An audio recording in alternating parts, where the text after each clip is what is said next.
پڑھیں گے خبر شامل کریں گے کراچی سے تعلق رکھنے والے صحافی خاور حسین کی پراسرار موت کا واقعہ وزیر داخلہ کی ہدایت پر گریڈ 21 افسر کی سربراہی میں اعلیٰ سطحی تحقیقاتی کمیٹی قائم کر دی گئی ہے 2 ڈی آئی جیز اور سانگر کے ایس ایس پی کمیٹی میں شامل ہوں گے خاور حسین کی نماز جنازہ کل نماز ظہر کے بعد آبائی قبرستان سانگر میں ادا کی جائے گی والدین اور بھائی صبح 4 بجے امریکہ سے کراچی پہنچ کر سانگر روانہ ہوں گے. آپ کو بتا رہے ہیں کراچی کے صحافی خاور کی سانگر میں کار سے لاش ملنے کا واقعہ. ڈی آئی جی فیصل بشیر کے مطابق واقعے کی سی سی ٹی وی مل چکی ہے جس کا باریک بینی سے جائزہ لے رہے ہیں. عینی شاہدین کے مطابق گولی چلنے کی آواز کسی نے نہیں سنی. آپ کو بتا رہے ہیں کراچی سے تعلق رکھنے والے صحافی خاور حسین کی پراسرار موت کا واقعہ وزیر داخلہ کی ہدایت پر گریڈ 21 افسر کی سربراہی میں اعلیٰ سطحی تحقیقاتی کمیٹی قائم کر دی گئی ہے.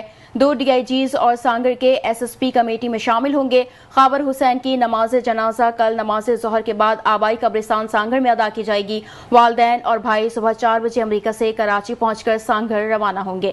آپ کو بتا رہے ہیں کراچی کے صحافی خاور کی سانگر میں کار سے لاش ملنے کا واقعہ. ڈی آئی جی فیصل بشیر کے مطابق واقعے کی سی سی ٹی وی مل چکی ہے جس کا باریک بینی سے جائزہ لے رہے ہیں.